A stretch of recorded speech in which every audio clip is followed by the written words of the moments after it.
Hey guys, welcome to Starting Out Solitary. I'm your Thursday host, Michelle, and this week's topic is ETs and cosmic influences in our path.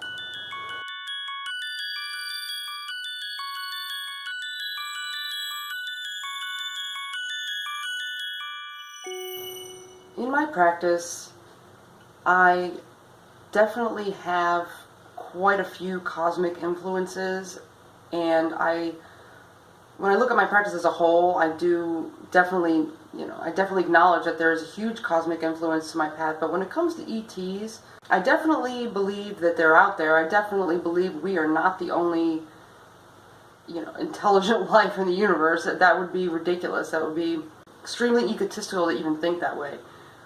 I do believe that there's plenty of other life out there, probably plenty of other planets with intelligent life like us or similar to us. And I'm on the fence about it, but I definitely think that they know we're here, and some certain species of ET have been monitoring us, or been watching us, or know what we're doing, or they know about us. And, like I said, I'm on the fence about it.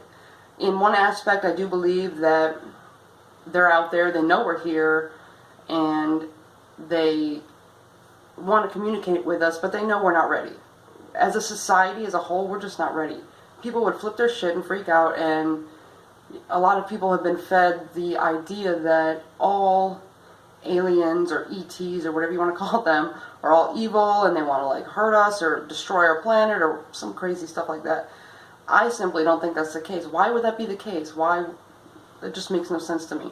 We don't want to go destroy other planets. We don't want to go, and we're a pretty evil society as a whole. I mean, the human race is pretty evil, in my opinion. And we certainly don't want to go off and, destroy other worlds. So, but anyways, I'm getting a little off topic here. When it comes to my practice, I definitely have cosmic influences in my practice. But when it comes to ETs, I've actually done meditations to try and connect, because I've seen things like, what's his name? I'm sure you guys have heard of him. Bashar. If you've seen Bashar, or you've seen Dara Anka channeling the entity Bashar, you know what I'm talking about. It's really interesting. But some people are like, I don't know if he's, bullshitting me or not. But to me, I've watched a lot of Bashar, and that information is just too evolved for a lot of us. It's just, how can it not be from a higher consciousness or, alien life? And I'm pretty sure there's alien life out there that are way, way, way up there in the consciousness scale as opposed to us. We're down here and they're way up here. How else would they be able to get here to, know that we're here and travel through the universe? We can't even do that. We could barely even get to the moon. That's a whole other topic. But I consider myself a cosmic witch. That's what I call myself because of my beliefs and how I practice and what I incorporate into my practice. So I'm definitely connected to the cosmos, and I'm definitely connected to, celestial consciousness entities. And I do think that, there are certain people I've read about and learned about that also channel in that energy into their practice, and channel in the energy, or channel in the energy of the consciousness of more evolved beings that are way more evolved than we are. And I think that's something interesting to look at, because, depending on your beliefs as far as, ETs and aliens and stuff like that, it can get pretty interesting as far as incorporating that into your practice. Because if you think about it, any type of being or alien that can travel to us or connect to us or be channeled through us, whatever, any type of being that's capable of that is obviously evolved, consciously evolved, and is on a higher vibration, and their energy is just ridiculous compared to ours. So why not, if that's of your belief, why not channel that into your practice and use that as a source of energy or use that to aid you in, spell work or ritual or whatever. I do find it really interesting. I have, I do something where I kind of channel in the energy of creation or the energy of the universe as a whole. And, over the years I've, worked on it, the meditation that I do when it comes to that. And it can be very powerful, especially if you can get your mind in a place where you can somewhat grasp the vastness of the entire universe, or even just grasping that energy, just a tidbit of that energy, of the vibration of creation. It's unbelievable. It's absolutely unbelievable. So I regularly do certain types of meditations to try and connect to whoever's out there that might hear me or might pick up on my vibration or pick up on my consciousness being pushed out. That's what I pretty much try and do. I'm not like sitting there trying to talk to aliens or anything. I'm sitting there in my meditation. It's kind of hard to explain, but I try and push my consciousness out into,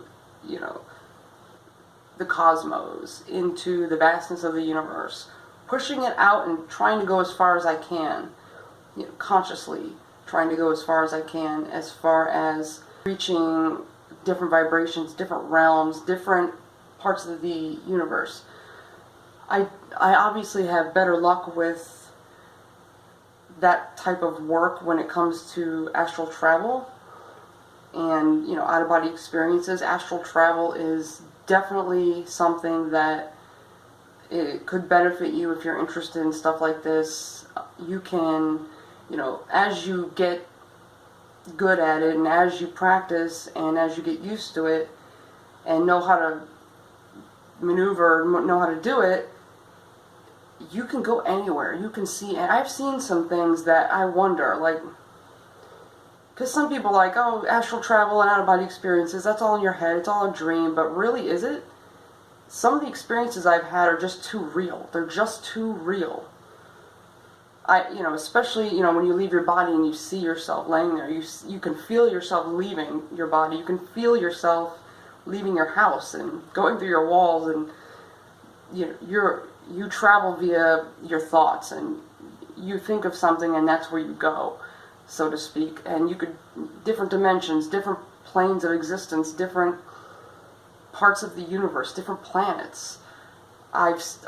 In my astral travels, or if you don't believe in that stuff, in my unconscious dreamscapes, I've gone to some places where I'm like, this has to be real. So I definitely, I can go on about this subject forever, but I'll cut it short because I'll just keep rambling. But I definitely incorporate that kind of thing in my practice. I definitely use the cosmos and the energy of the universe and things like that is definitely a big part of my practice. And I do definitely try and connect to whoever, whatever. Even if I'm connecting to another human consciousness that's of a higher vibration. Connecting in general. Because as they say, we're all one anyway. So it shouldn't be so hard to connect. And if you are subscribed to the whole idea of we are one, that means we're one with everything. Not just the human race and not just planet Earth and the beings on Earth, but everything. Every being in the universe. Every conscious being we're supposed to be connected to. Now, I'm still kind of, I don't know about that too. I've been mulling that around in my spiritual practice for a while. But if we're supposedly connected to everything, then we should be able to tap into that. We should be able to connect to that. So yes, this is definitely a big part of my practice, and yeah, I'll end it there because I will just keep going. So if you guys have any questions, leave them down below. Don't forget to like and subscribe, and as always, blessed be.